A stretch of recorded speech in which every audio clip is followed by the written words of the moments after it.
infield designed to create a 24-foot road with a crown, a 2% falling to the right, 2% falling to the left. So what we do is going to measure 1 point on one end of the road and 1 point on the other end.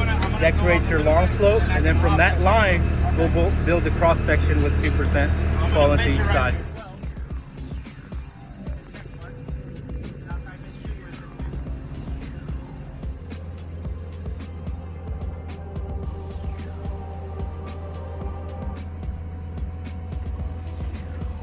The UTS system working with a skid steer. It's a 3D system.